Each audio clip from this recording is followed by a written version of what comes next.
tahun baru Hijriah 1446. Dan saya kira kita semua memahami bahwa bagi seorang muslim, bagi seorang mukmin harus memiliki sudut pandang yang lain tentang tahun baru itu. Pertama-tama tentu ketika tahun itu berganti, artinya jatah kehidupan kita di dunia ini berkurang. Jadi semakin tahun itu berganti, berarti jatah kita hidup di dunia ini semakin berkurang. Dan itu artinya kematian itu sudah dekat. Itu pertama-tama yang harus kita pahami, karena kita semua memahami bahwa hidup di dunia ini adalah sebuah sasaran antara untuk kita semuanya dalam rangka menjemput kehidupan yang lebih abadi, yaitu kehidupan akhirat. Yang kedua, ketika tahun itu berganti, maka bagi seorang mukmin tentu yang harus dilakukan adalah melihat siapa dirinya. Di antara pergantian tahun itu, sebetulnya dirinya itu siapa dengan seperangkat amal perbuatan yang telah dilakukannya. Yang mungkin sering kita ketahui bahwa seorang mukmin itu adalah orang-orang yang pintar di dalam melakukan muhasabah, di dalam melakukan koreksi dan evaluasi diri. Seorang pedagang yang sukses itu pertama-tama diawali dengan kecerdasan mereka di dalam mengevaluasi dan mengoreksi dagangannya, dan kemudian dia menentukan langkah-langkah ke depan bagaimana di dalam hal yang terkait dengan perniagaannya itu. Saya kira kita juga demikian. Seorang mukmin yang sukses adalah orang-orang yang tahu tentang siapa dirinya, mana letak kekurangannya dan mana letak kelebihannya, kemudian meneruskan kelebihan-kelebihannya dan mengantisipasi kekurangan-kekurangannya dengan melakukan perbuatan-perbuatan yang kira-kira bisa menjadi penutup atau bisa menutupi kekurangan-kekurangan yang dia lakukan. Itu yang kedua, ya. Yang kedua, sikap seorang mukmin ketika ada pergantian tahun. Sikap yang ketiga, masyarul muslimin, ketika terjadi pergantian tahun itu, maka dia memiliki kesadaran penuh tentang masa depan. Ya, jadi memiliki kesadaran penuh tentang masa depan. Dan masa depan di sini adalah masa depan akhirat. Ya, masa depan di sini adalah masa depan akhirat. Jadi dalam sebuah pertempuran, ya, dalam sebuah pertempuran namanya perang Khandaq pada masa Rasulullah SAW. Jadi silahkan nanti dicek di dalam buku sirat Nabi, atau mungkin akan dijelaskan oleh Ustadz kita yang akan menjelaskan tentang sirat Nabi, gitu ya. Perang di mana Rasulullah itu banyak berdoa, itu perang Khandaq. Jadi peperangan yang Rasul SAW banyak berdoa, itu perang Khandaq. Ya, jadi perang Khandaq. Dan di antara yang doa beliau itu adalah deklarasi sebuah sebuah kepastian. Jadi pengumuman akan sebuah kepastian yang pasti dialami oleh manusia. Maka beliau berdoa, Allahumma innal aisha aishul akhirah. Ya Allah, ya Tuhan kami, sesungguhnya kehidupan itu adalah kehidupan akhirat. Sesungguhnya kehidupan yang sebenarnya itu adalah kehidupan akhirat. Itu yang dibaca oleh beliau di dalam perang Khandaq. Itu doa yang diulang-ulang oleh beliau dalam perang Khandaq. Allahumma innal aisha aishal akhirah. Ya Allah, ya Tuhan kami, sesungguhnya kehidupan itu, kehidupan yang sebenarnya itu adalah kehidupan akhirat. Jadi ketika seorang mukmin menanggapi tentang pergantian tahun, maka yang harus ada di pelupuk matanya adalah bab itu, bahwa kehidupan yang sebenarnya itu adalah kehidupan akhirat. Karena kemudian kehidupan yang sebenarnya adalah kehidupan akhirat, dia akan menuju ke sana. Karena apa yang dilakukan orang itu akan sesuai dengan apa yang menjadi tujuannya. Jadi ketika tujuan seseorang itu adalah hanya kehidupan semata, kehidupan dunia semata, maka seluruh amal perbuatannya itu akan dilakukan bagaimana untuk bisa menyelesaikan kehidupan dunianya. Begitu pula ketika orang itu memiliki tujuan yang bernama kehidupan akhirat, maka dia akan berusaha keseluruhan dari amal perbuatannya itu untuk bisa menempuh kehidupan akhirat. Saya kira kita semua sudah tahu itu, tapi saya ingin mengulang kembali karena persoalan fokus ini persoalan yang mendasar, ini adalah persoalan penting, dan Rasulullah SAW sampai mengungkapkan persoalan itu dalam sebuah doa beliau tadi, Allahumma innal aisha aishul akhirah. Ya Allah, sesungguhnya kehidupan yang sebenarnya itu adalah kehidupan akhirat. Kalau kita lihat di dalam doa beliau ini tidak sedang menyampaikan kepada Allah tentang itu. Bukan, karena Allah Subhanahu wa taala tentu Maha tahu bahwa memang kehidupan yang sebenarnya adalah kehidupan akhirat. Tapi Rasulullah SAW dengan doa itu ingin meneguhkan keyakinannya tentang positioning beliau di dalam hal yang terkait dengan masalah kehidupan. Mestinya kita juga demikian. Positioning kita tentang kehidupan itu harus kita perjelas. Kita ini sebetulnya ingin kehidupan yang mana? Kehidupan yang sebenarnya menurut kita ini adalah kehidupan yang mana? Dan kalau kita ingin meneladani Rasulullah SAW, maka beliau mengatakan itu. Beliau bersabda, beliau berdoa dengan doa itu. Allahumma innal aisha aishul akhirah. Ya Allah, ya Tuhan kami, sesungguhnya kehidupan yang sebenarnya itu adalah kehidupan akhirat. Nah, Ibu sekalian, ketika itu kemudian tersampaikan, kan mesti harus ada internalisasi. Benar atau tidak keyakinan kita akan bab itu. Benar atau tidak bahwa amal perbuatan yang kita lakukan ini mengarah ke situ. Jangan-jangan ucapan kita kehidupan yang sebenarnya adalah kehidupan akhirat, tapi amal perbuatan kita tidak mengarah ke sana. Ingat, hidup kita ini, kata Allah Subhanahu wa taala di dalam Al-Qur'an, atau kehidupan dunia ini kata Allah Subhanahu wa taala di dalam Al-Qur'an, itu adalah main-main. Ya, innamal hayatud dunya la'ibun walahun. Sesungguhnya kehidupan dunia ini main-main. Tapi kan kita tidak boleh bermain-main dalam kehidupan dunia ini sebagai seorang mukmin, ya kan? Kita kan tidak boleh ikut arus di dalam permainan yang disebut oleh Allah Subhanahu wa taala bahwa kehidupan dunia ini adalah main-main, karena kita seorang mukmin, karena kita seorang muslim. Kalau mereka-mereka yang tidak beragama, mereka-mereka yang tidak meyakini Allah Subhanahu wa taala, mereka tidak meyakini kehidupan akhirat, maka mereka pasti ikut arus permainan yang terkait dengan dunia ini. Nah, bagi kita, Ibu sekalian, tentu ini yang kita inginkan semuanya, termasuk kita ngaji seperti ini atau ngaji di tempat-tempat yang lainnya, itu kan supaya kita ini tidak ikut arus di dalam kehidupan dunia yang main-main tersebut.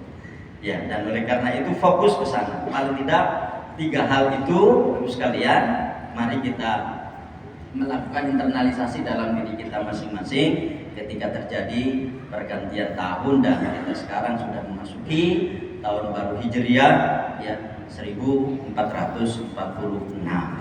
Sebagai sebuah atau merefresh kembali tentang sejarahnya, mungkin secara singkat saya perlu menyampaikan pada kesempatan ini.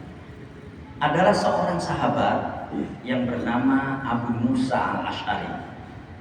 Ya, jadi sahabat yang bernama Abu Musa al-Ash'ari. Beliau ini menjadi gubernur di Basra. Ya, menjadi gubernur di Basra. Waktu itu pada pemerintahan Umar bin Khattab.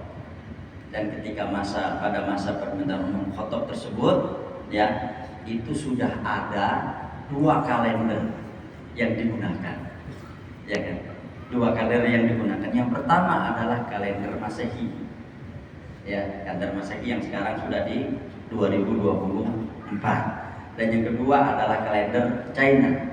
Saya lupa, ya, sekarang kalender China itu tahun berapa?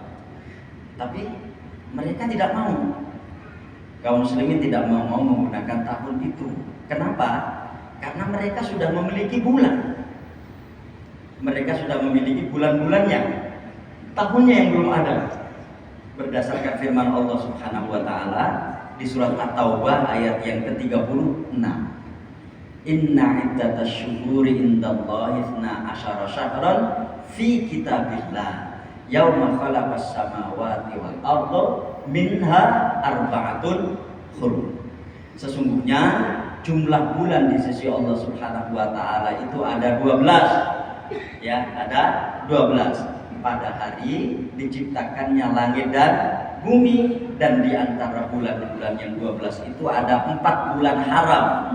Ya, ada 4 bulan haram. Jadi kaum muslimin waktu itu sudah memiliki bulan, tapi belum memiliki tahun.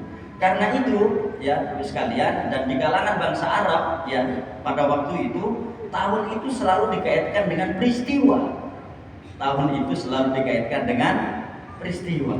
Ada seorang Rasulullah SAW, ya kalau kita lihat kapan beliau dilahirkan. Beliau dilahirkan pada tanggal 12 Rabiul Awal tahun apa? Tahun gajah. Kenapa tahun gajah? Karena waktu itu ada peristiwa penyerangan kepada Ka'bah yang dilakukan oleh Abraha, di mana pasukannya itu menggunakan pasukan gajah. Jadi seperti itu.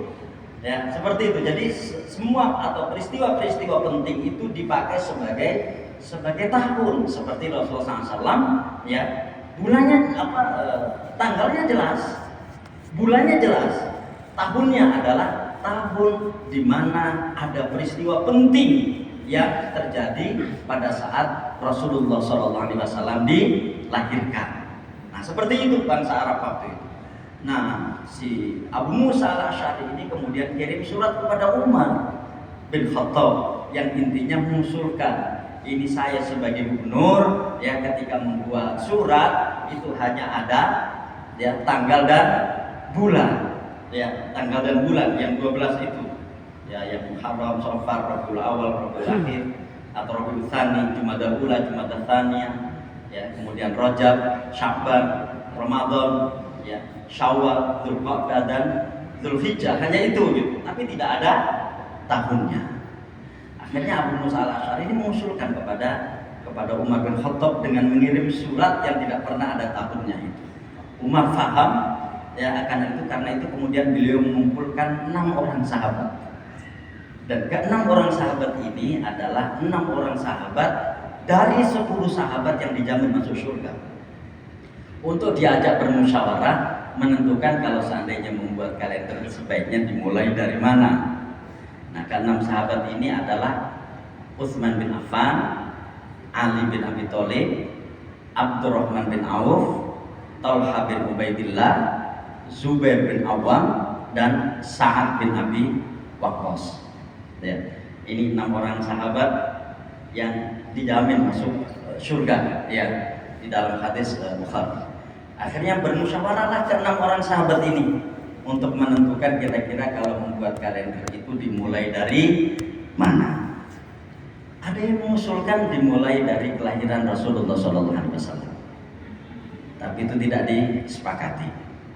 Ada yang mengusulkan kalender Hijriyah itu dimulai dari diutusnya Nabi SAW ketika menerima wahyu di Gua Hira.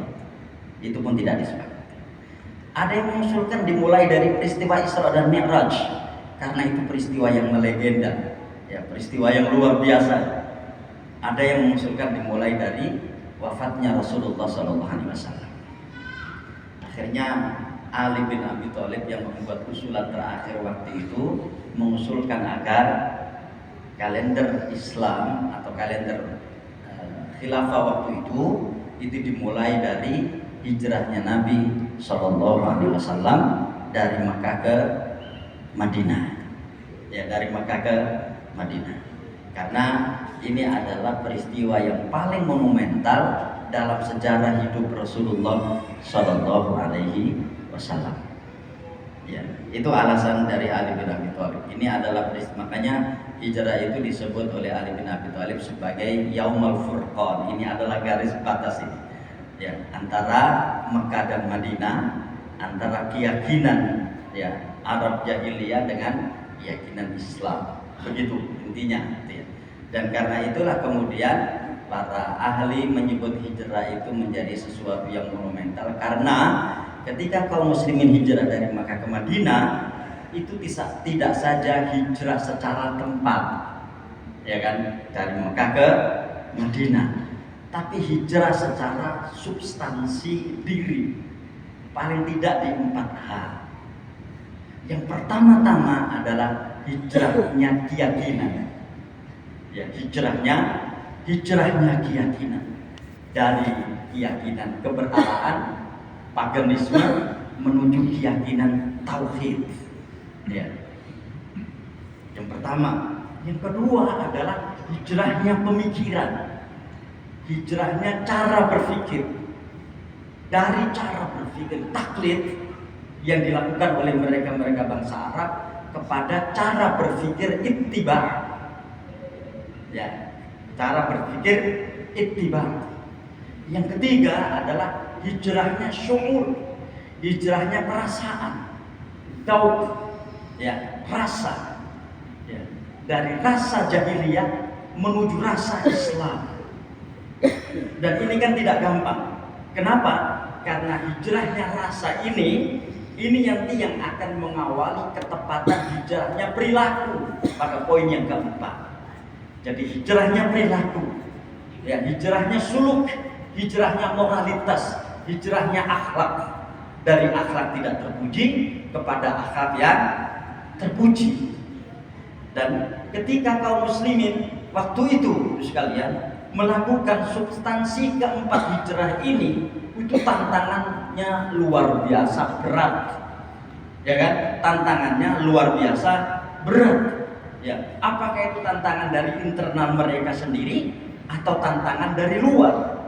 Dan kita tahu bagaimana hijrahnya Nabi SAW itu mempertaruhkan nyawa, ya kan? Mempertaruhkan jiwa. Dan hampir saja ada orang kafir Quraisy waktu itu yang berhasil mengejar Nabi, ya, ketika mau masuk di perbatasan kota Madinah. Ya. Orang itu bernama Suraqah bin Malik yang akhirnya kemudian masuk Islam. Gitu ya. Nah, sekalian, kalau itu kemudian kita lakukan internalisasi di dalam diri kita, ya minimal 4 itulah yang terus harus kita lakukan. Sekarang ini kita kenalkan ada istilah artis hijrah, kan? Ya, tidak ada masalah, betul-betul sah-sah saja gitu. Tapi kita tanyakanlah pada diri kita masing-masing, jangan-jangan kita ini belum hijrah, jangan-jangan keyakinan kita ini masih kotor, jangan-jangan cara dan struktur berpikir kita itu masih berantakan, jangan-jangan dan seterusnya. Itu yang harus kita lihat di dalam diri kita masing-masing. Dan cara memandang itu, kita lihat hadis ini. Hadis yang diriwayatkan oleh Imam Al-Hakim. Ini hadis bukan hadis yang pertama yang kita dengarkan. Mungkin berkali-kali kita sudah mendengarkan hadis ini. Tapi seringkali hadis ini diungkapkan ketika ada pergantian waktu, kira-kira seperti itu. Maka di dalam hadis itu Rasulullah bersabda, "Man kana yaumuhu khairan min amsihi fahuwa rabihun." Kita lihat di slide itu ya. Barang siapa yang hari ini lebih baik dari hari kemarin, maka dia tergolong orang yang beruntung. Siapa yang bisa menilai secara formal bahwa dia lebih baik dari kemarin?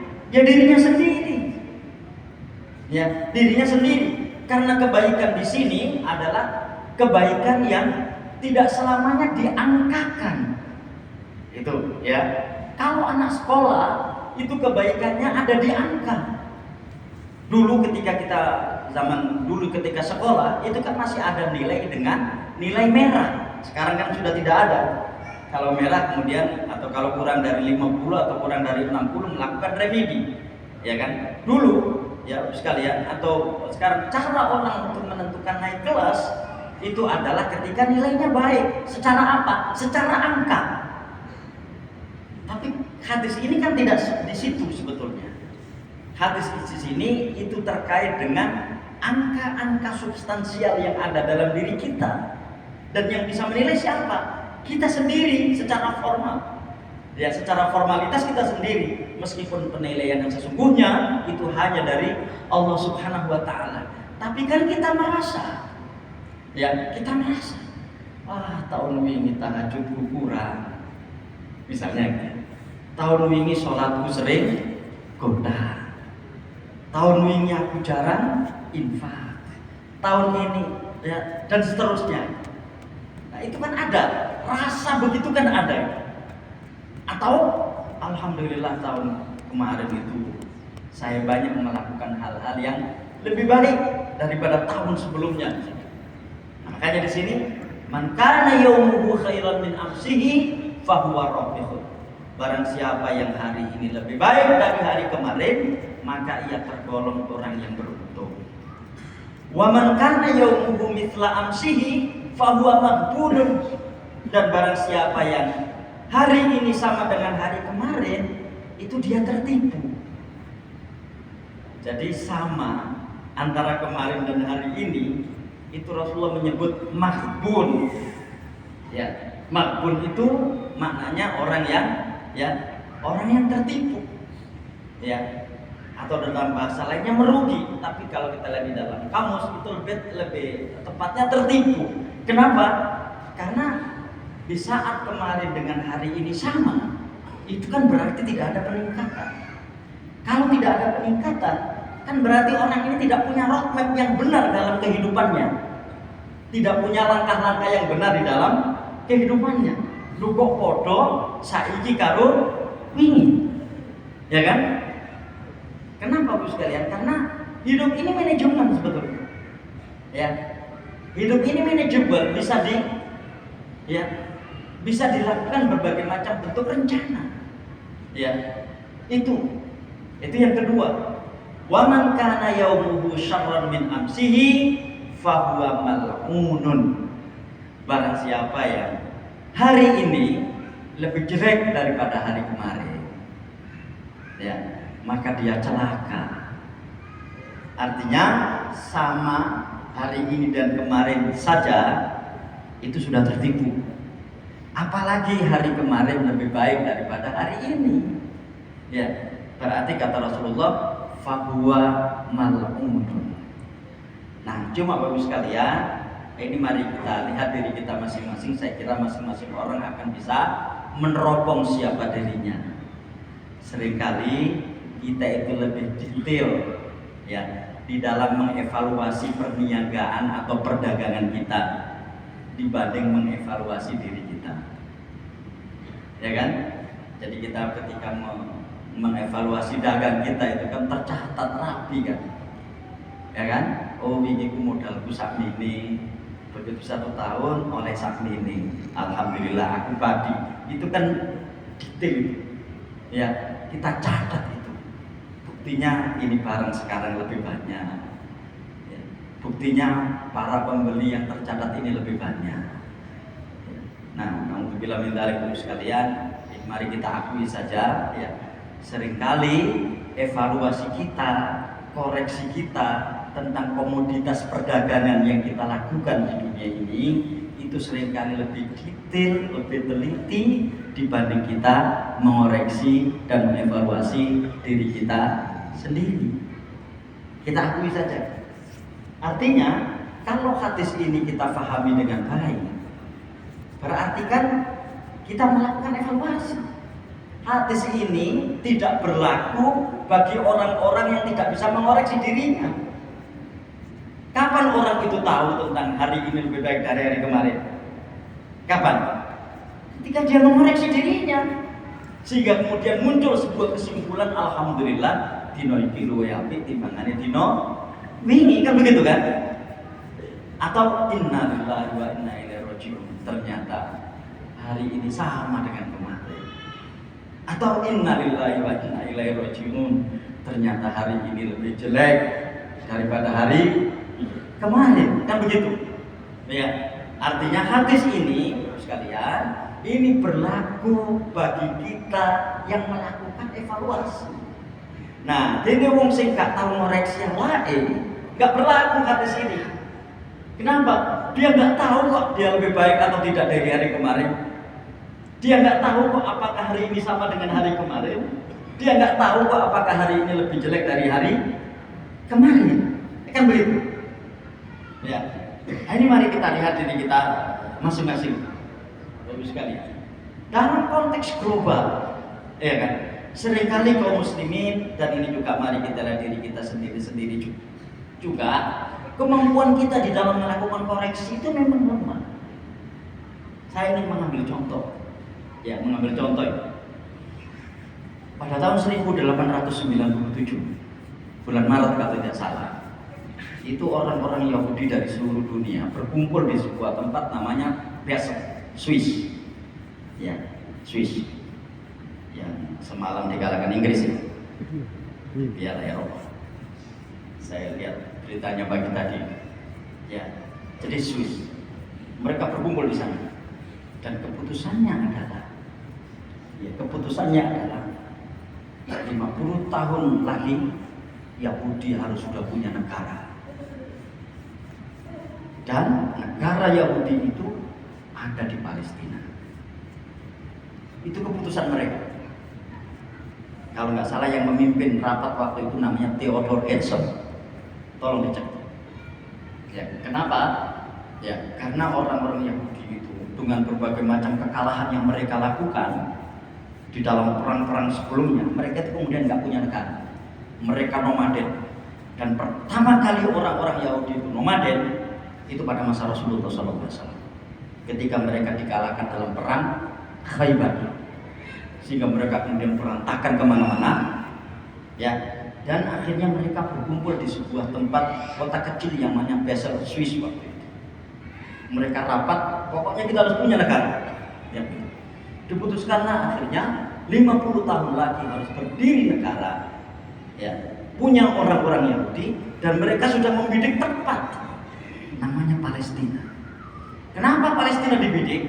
Karena bagi mereka Palestina itu adalah kota suci buat mereka, negara yang suci buat mereka, karena di sana dianggap nabi-nabi yang mereka khianati dulu itu ada di sana memang, ya, ada di sana. Jadi mereka membidik tempat yang bernama Palestina. Sekalian, apakah mereka tidak bekerja? Mereka kemudian bekerja. Ini yang saya katakan bagaimana membuat rencana dan kemudian mengevaluasi dari rencananya itu. Ya, mereka kemudian di backup penuh oleh negara-negara Eropa, sehingga di dalam perang dunia pertama dan di dalam perang dunia kedua, ya, itu mereka juga mengalami masalah yang serius. Mereka dihabisi oleh Hitler di Jerman, gitu. Tapi mereka tidak patah arang, mereka tetap untuk melakukan rencananya itu. Akhirnya dibantu oleh Inggris sepenuhnya. Inggris mendekati Khalifah Utsmaniyah waktu itu agar Palestina diberikan kepada Yahudi. Sultan Abdul Hamid II waktu itu yang ada di sana. Tapi Sultan Abdul Hamid II ini tidak mau. Dia menolak. Palestina adalah, ya, sejarah warisan umat Islam. Intinya kok bahasa Jawanya gitu, kalau kamu ingin merebut Palestina, langkai mayat saya dulu. Kira-kira begitu. Ya. Nah, sekalian, langsung akhirnya Turki Utsmani waktu itu satu-satunya kekhilafahan yang ada pada saat itu yang menaungi Palestina, yang melindungi Palestina itu bubar. Ya, pada bulan Maret tahun 1924. Akhirnya praktis tidak ada kekhilafahan. Terus mereka bekerja sampai akhirnya bulan Mei 1948 berdirilah negara Israel di Palestina. Berapa tahun ininya? Cuma selisih 1 tahun. 1897 kalau ditambah 50 kan 1947. Cuma selisih 1 tahun dari rencana mereka untuk mendirikan negara di Palestina. Ya, lihat bagaimana mereka dalam bab itu, ya kan? Ya, bagaimana mereka dalam bab itu, dan akhirnya sampai sekarang mereka bercokol di Palestina, dan sampai sekarang mereka menjadi penjajah di Palestina, dan sampai sekarang itu masih belum selesai. Sampai sekarang itu masih belum selesai. kalau Bapak Ibu bertanya kepada saya misalnya, Pak, itu nanti endingnya seperti apa? Saya kemarin bertemu dengan beberapa dari mereka di Jakarta, itu mereka mengatakan begini, pokoknya kita akan terus perang sampai orang Yahudi itu bosan di Palestina dan kemudian mereka pergi. Meskipun untuk itu korbannya sangat banyak, tidak apa-apa kata mereka. Pokoknya kita akan terus saja berperang sampai mereka bosan dan kemudian meninggalkan Palestina. Itu yang mereka lakukan. Itu yang dilakukan oleh kaum muslimin di sana. Nah, kita kembali ke yang tadi Bapak sekalian. Bagaimana mereka membuat rencana dan kemudian kapan mereka mengeksekusi rencananya itu cuma selisih 1 tahun. Ya. Jadi itulah evaluasinya. Jadi ketika mereka evaluasi, oh cuma selisih 1 tahun. Dan ini kan bukan rencana biasa-biasa, rencana mendirikan negara. Ya, itu salah satunya. Ya, saya sengaja mengambil contoh itu, ya, untuk melihat diri kita ini sebetulnya siapa. Artinya kita sebagai seorang mukmin, kita sebagai seorang muslim harusnya lebih detail dari mereka untuk menentukan rencana-rencana kehidupan kita ke depan. Ya, termasuk rencana-rencana kita untuk menghadapi sebuah fase kehidupan di dunia ini sebagai masa transisi kehidupan kita di akhirat nanti, yaitu yang bernama kematian. Ya, sudah detailkah kita, sudah rincikah kita untuk menentukan rencana-rencana menjemput kematian itu, kan begitu? Ya kan? Kenapa? Ini lebih rumit, ini lebih sulit karena rentang waktunya blank, kita nggak tahu kita akan meninggal kapan. Ya kan? Kita nggak tahu kita akan mati kapan. Na'udzubillah min dzalik Bapak sekalian. Jangan sampai kemudian ketika kematian itu datang, kita belum mengeksekusi rencana itu. Ya kan? Kita belum sampai kepada rencana itu. Dan misalnya rencana kita, ya, target utama kita husnul khotimah di dalam kematian kita. Untuk menuju husnul khotimah kan berarti ada seperangkat cara untuk bisa dilakukan. Amal ibadahnya diperbaiki, sholatnya diperbaiki, infaknya diperbanyak, kan begitu seterusnya, keluarganya, dan seterus sampai kemudian mengantarkan dia kepada husnul khotimah. Ya kan? Nah, terus sekalian, saya kira ini bukan persoalan mudah, ya, tapi harus kita lakukan. Salah satunya hadis ini mengantarkan kita ke sana. Dalam 3 kategori orang di dalam hadis ini, yang beruntung cuma 1. Ya kan? Yang beruntung cuma 1. Yaitu yang man kana yaumuhu khairan min amsihi fahuwa robihun. Kan hanya itu yang beruntung. Lainnya kan rugi semuanya itu, apalagi yang ketiga. Ya. Jadi misalnya kok yang kedua itu begini bunyinya, misalnya barang siapa yang hari ini sama dengan kemarin, maka statusnya draw. Misalnya, gak untung gak rugi, misalnya begitu. Oh, berarti nomor 2 ini masih bisa jadi opsi, ya kan?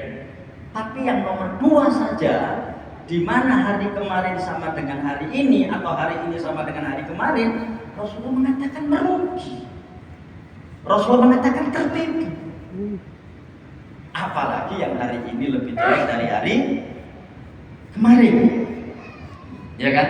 Apalagi ya, hari ini lebih jelek dari hari kemarin. Fahuwa mal'unun, maka dia celaka. Tapi sekalian, rugi dan celaka itu kan hanya 1 step kan, yang pada dasarnya akhirnya sama. Ya, rugi dan celaka itu hanya 1 step ininya, jaraknya.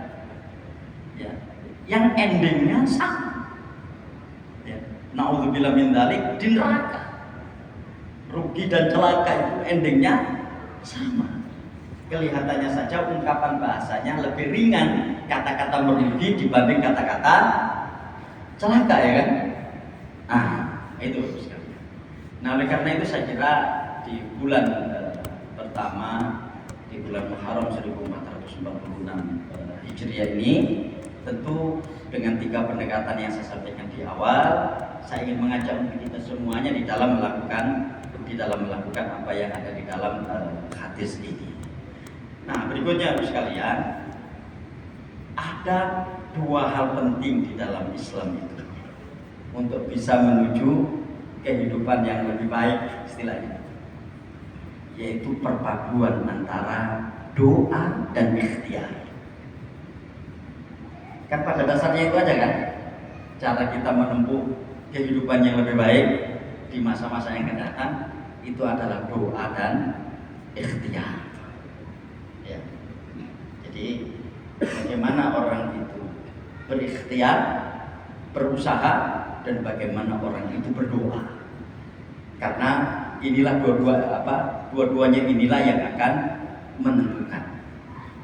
Naudzubillah min dzalik, jangan sampai terjadi di dalam diri kita ini bahwa doa itu ternyata tidak menyatu dengan ikhtiar kita, atau ikhtiar kita tidak menyatu dengan doa kita. Dan semua kita tahu itu, bahwa doa itu harus menyatu dengan ikhtiar. Poin yang pertama. Poin yang kedua sekalian, di dalam doa itu ada 3 titik sentral yang harus menyatu. 3-tiganya ini tidak boleh tidak menyatu. Ya, tidak boleh berselisih antara satu dengan yang lainnya. 3 titik sentral itu adalah fisik kita, pikiran kita, dan hati nurani kita. Fisik kita untuk mengungkapkan kalimat-kalimat doa kita kepada Allah Subhanahu wa Ta'ala. Ya, pikiran kita untuk merenungkan isi doa-doa kita, dan hati nurani kita untuk menentukan arah doa kita. Jadi arah doa kita itu kemana? Ya. Kemudian pikiran kita itu merenungkan atau tidak apa yang kita ucapkan. Kemudian fisik kita atau lesan kita ini sudah benar atau belum di dalam berdoa. Karena ada doa yang tidak dibenarkan. Ya kan? Ada doa yang tidak dibenarkan oleh Allah Subhanahu wa Ta'ala, Rasulullah SAW. Nah, 3 titik sentral inilah yang harus kita kuasai di dalam diri kita saat kita berdoa. Fisik kita, karena itu untuk mengungkapkan doa-doa kita, ya kan?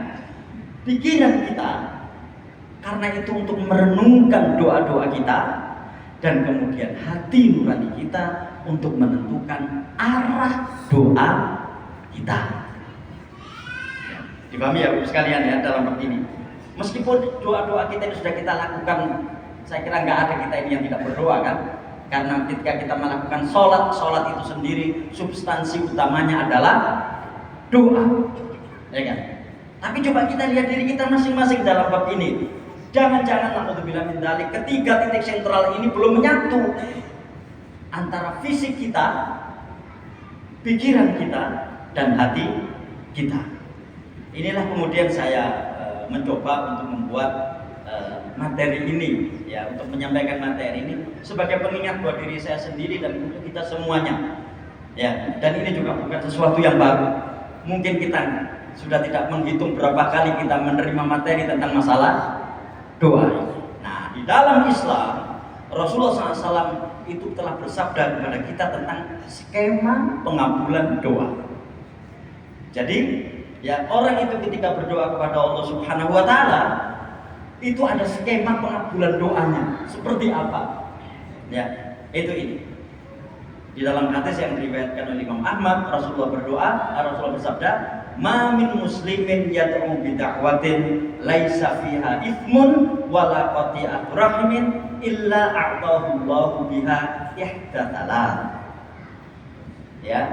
Jadi tidaklah seorang muslim ketika dia memanjatkan doa di mana di dalam doanya itu tidak ada unsur dosa dan tidak ada unsur memutus silaturahim, melainkan Allah Subhanahu wa Ta'ala akan mengijabahinya, akan mengabulkannya dengan salah satu di antara 3 ini. Itu, ya. Ini yang saya sebut dengan skema pengabulan doa itu. Ya, pertama, imma antu ajjalalahu ta'watuhu. Jadi yang pertama, ada kalanya doanya itu dikabulkan segera. Ya, doanya itu dikabulkan segera.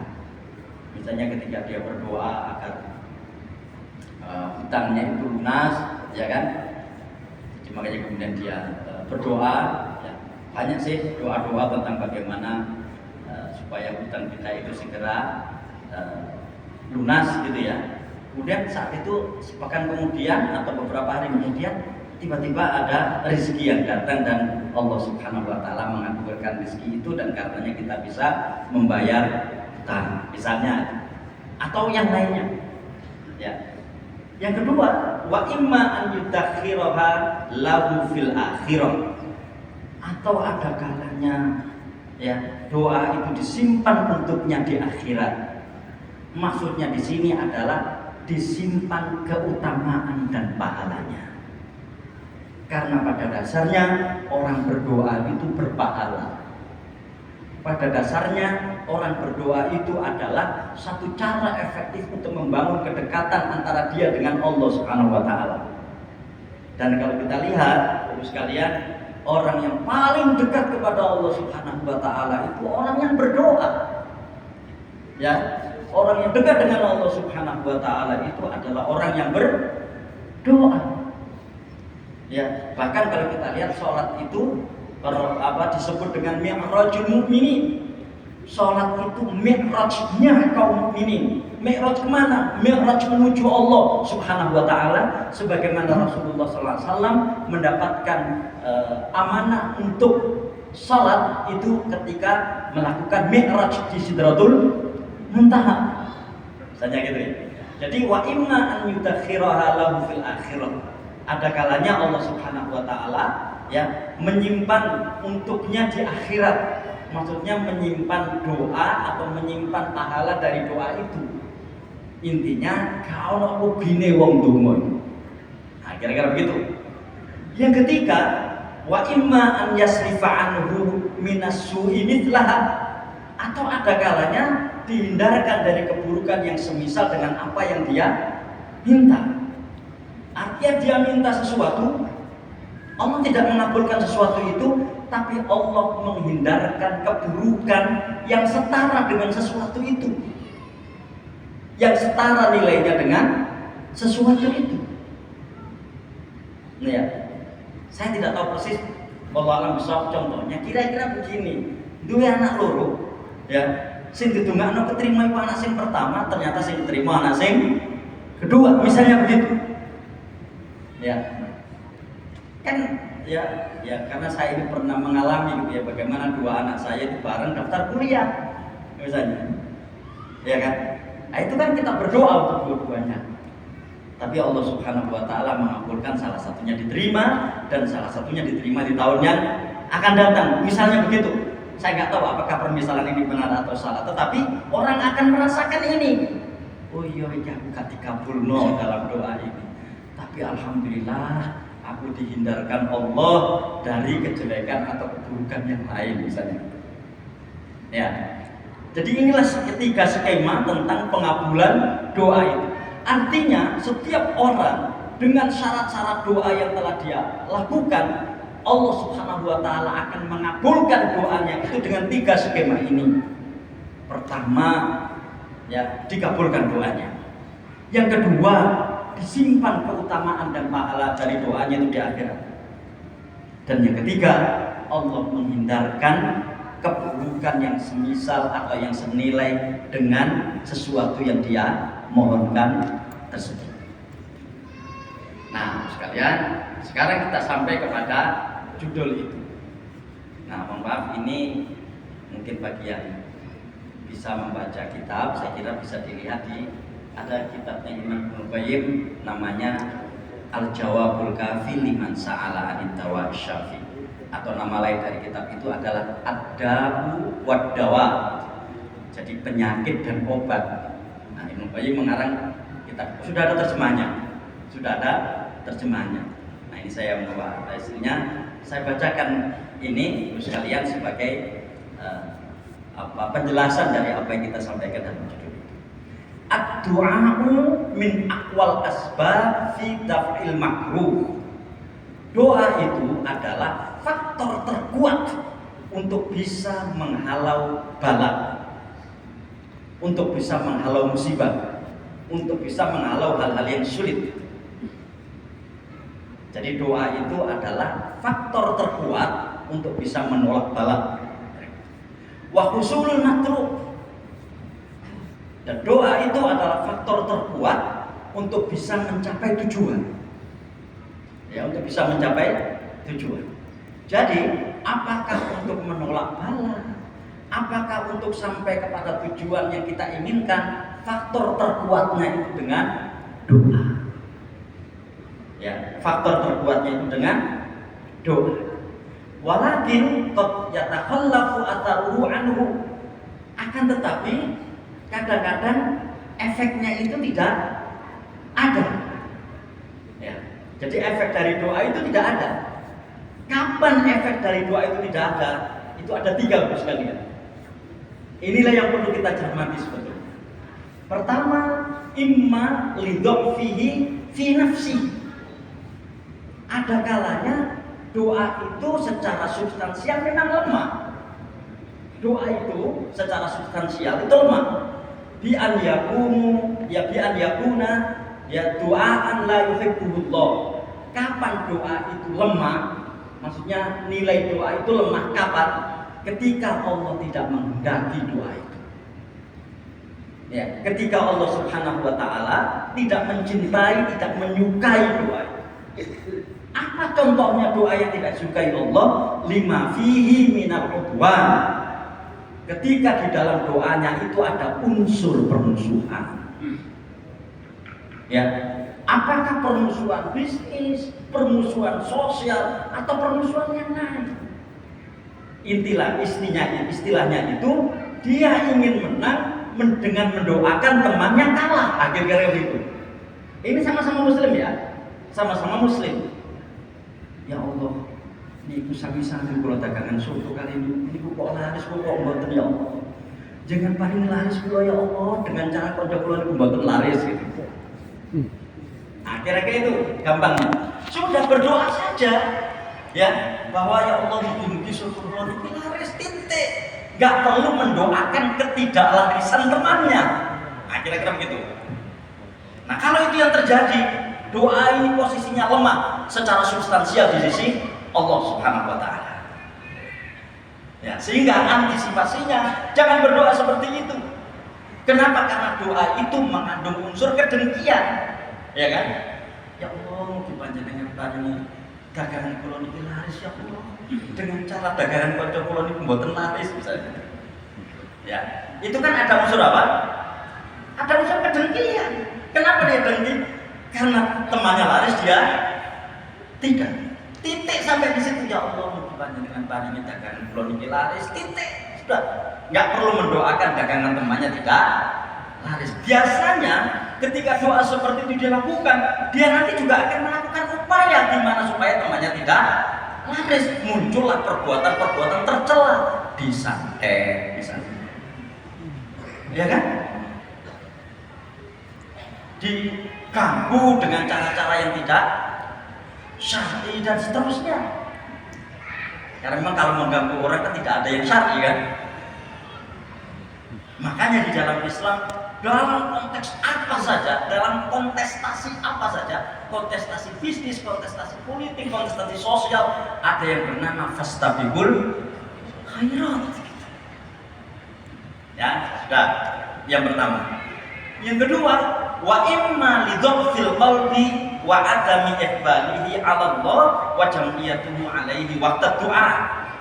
Atau ada kalanya ada kelemahan hati yang menyebabkan hati itu tidak konsentrasi dengan Allah Subhanahu wa taala wa jam'iyatuhu 'alaihi waqta du'a, atau kedua-duanya muncul saat dia berdoa. Itu yang saya katakan tadi.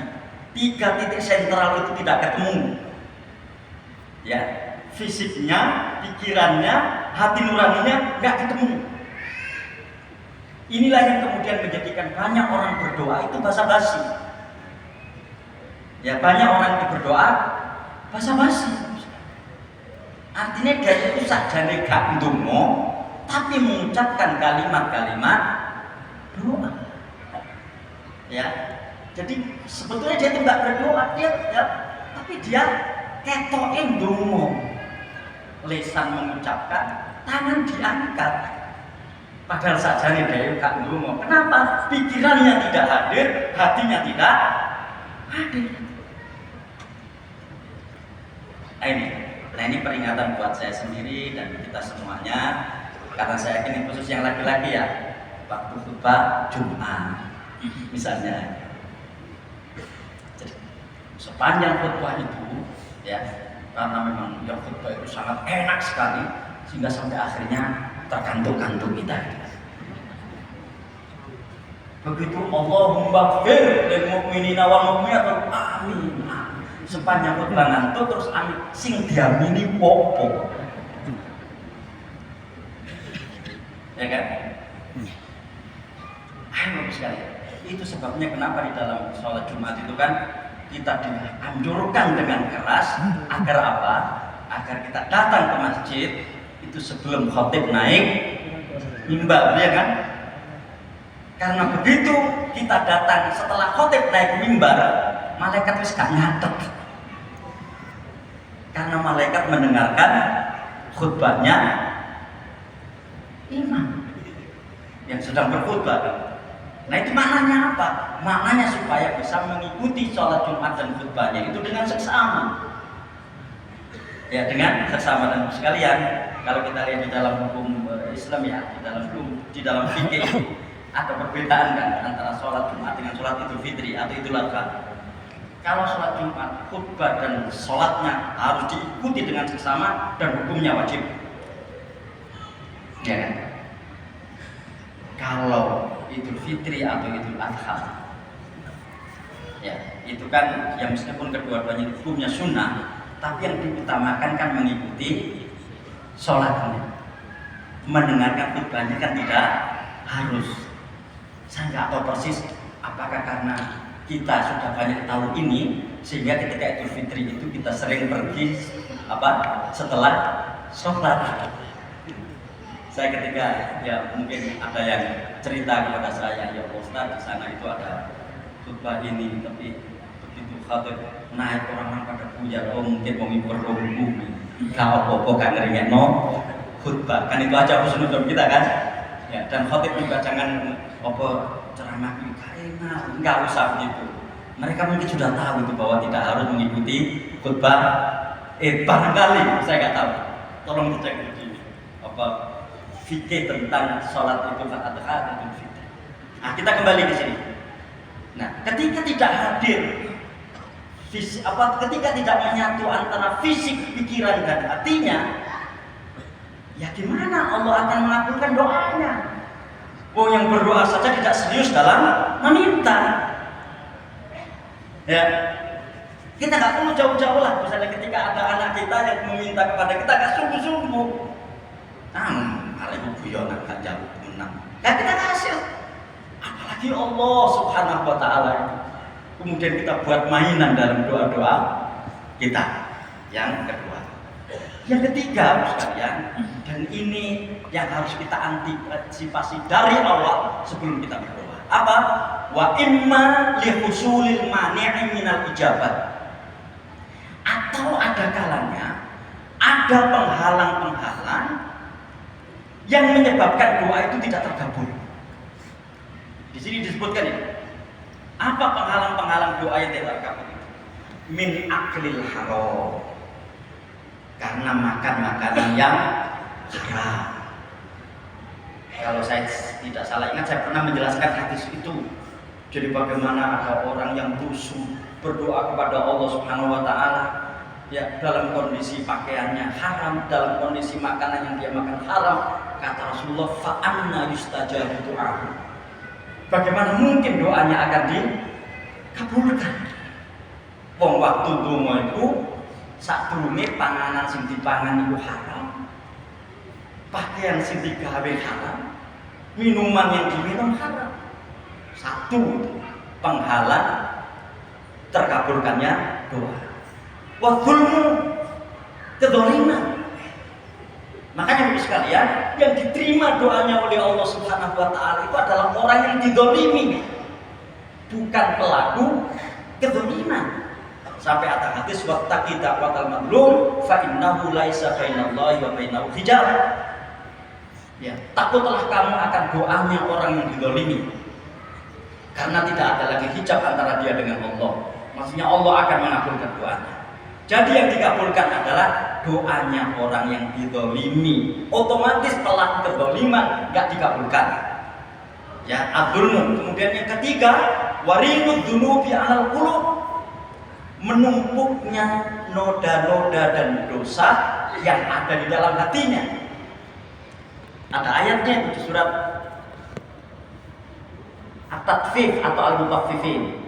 Kalla balrona ala qulubihim ma kanu yaksibun. Nah, itu ya penghalang doa. Atau wastilahul ghaflati wasyahwati wallahwi wa ghalabatuha 'alaiha. Dominasi kelalaian dan kealpaan di dalam dirinya. Ya.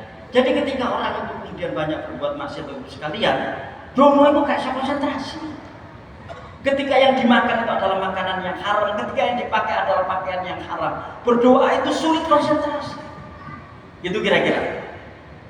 Nah, sebagaimana yang disampaikan oleh Rasulullah SAW dan hadis Abu Hurairah, ud'ullaha wa antum muqinuna bil ijabat. Berdoalah kepada Allah Subhanahu wa taala dalam kondisi kau yakin bahwa Allah akan mengabulkan doa. Nah, ini di penggalan terakhir ini yang perlu kita cermati dari apa yang kita sampaikan dari awal di dalam slide ini. Wa'lamu annallaha la yaqbalu du'aan min qalbin ghafilin lahin. Ketahuilah sesungguhnya Allah Subhanahu wa taala tidak akan menerima atau mengabulkan doa dari hati yang lalai dan alpa. Allah tidak akan mengabulkan doanya orang yang lalai dan alpa. Ya, yaitu tadi keto endongo tapi sajane ka. Ketika gagal menyatukan ketiganya tadi itu, fisik, pikiran dan hati. Terus sekalian, ini ada persoalan di kita itu begini. Kita itu akan kelihatan khusyuk berdoa ketika terjepit, ya kan? Ketika terjepit, na'udzubillah misalnya ketika ada yang kecelakaan, ketika ada yang meninggal, ketika anak kita daftar gak diterima, ya dan seterusnya. Itu baru kita khusyuk dalam berdoa, ya kan? Tapi begitu di saat-saat indah, di saat-saat muda, di saat-saat bahagia, khawatir saya Allah alam bisawab, mudah-mudahan kita tidak itu min qalbin ghafilin lahin. Dungone gak temenan. Ya. Dungone gak temenan sampai akhirnya dengan menyombongkan diri dia mengatakan, "Oh, kok sing tak dongakno wis duwe kabeh." Konyol kalau sampai itu terjadi. Ya. Oh, kok sing perlu tak jaluk nang Gusti Allah. Wis duwe kabeh. Anakku ayu-ayu ganteng-ganteng, kuliah fakultas favorit, dunyoku akeh dan seterusnya. Na'udzubillah Bapak sekalian. Ketika orang itu sudah merasa seperti itu, maka berdoa itu hanya sebagai tuntutan rutinitas. Ya, nggak akan bisa menyatukan ketiga hal ini. Fisik, pikiran, hati nurani. Ya, ini terjemahannya ya. Berikutnya, sekalian, ya, wa minal afatil lati tamna'u ya tarattu bi athari du'a alaihi an yasta'jilal abdu wa yastabti al ijabatu fayastahsiru wa yad'u du'a. Ya, dan di antara yang menyebabkan doa itu tidak ada efeknya adalah ketika hamba itu, ya kan, itu tergesa-gesa, wa yastabtiul ijabah, ya, tergesa-gesa karena lambatnya terkabulkannya doa. Ya, iki aku wis ndonga yang mulai yang ini kok sik durung terkabul. Fayastahsiru, maka dia kecewa. Wa yad'u doa dan kemudian dia meninggalkan berdoa. Dungo yang ini yo dikabulno. Saya tinggalkan berdoa. Wa huwa bimanzilati man badara budran au ghorasa ghorsan faja'ala ta'atuhu wa yasqihi. Ya, seperti orang yang menabur benih atau menanam tanaman. Dia berkomitmen gitu ya, bahwa dia akan merawatnya dan dia akan menyiraminya. Falammastabta'a kamaluhu wa idrakuhu tarakahu wa ahmalahu. Tapi ternyata tumbuhnya kok lambat gitu ya, istilahnya gak cukul-cukul dan seterusnya, akhirnya dia tinggalkan dan dia tidak mau merawat dan ya menyiraminya lagi.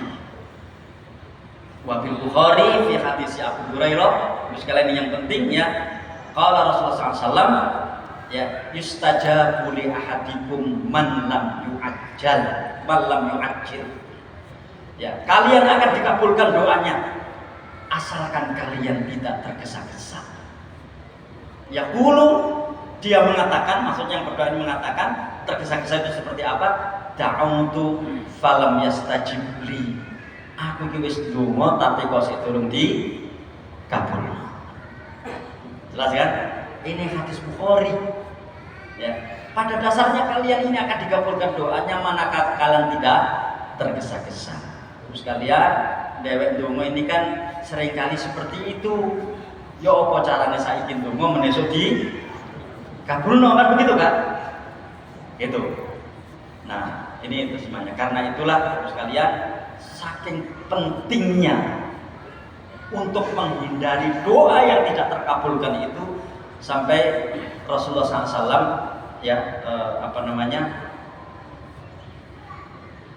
mengajarkan doa kita seperti ini. Jadi saking pentingnya untuk menghindari tidak terkabulkannya doa, Rasulullah mengajarkan doa kita seperti ini. Allahumma inni a'udzubika min ilmin la yanfa' wa min qalbin la yakhsha' wa min nafsin la tashba' wa min da'watin. Ya Allah, aku berlindung kepadamu dari ilmu yang tidak bermanfaat. Aku berlindung kepadamu dari hati yang tidak khusyuk. Aku berlindung kepadamu dari jiwa yang tidak pernah merasa puas. Dan aku berlindung kepadamu dari doa yang tidak terkabul. Ya, artinya ibu sekalian, 3 itu sebabnya. Ilmu yang tidak bermanfaat, hati yang tidak bisa khusyuk, dan jiwa yang tidak pernah bisa puas.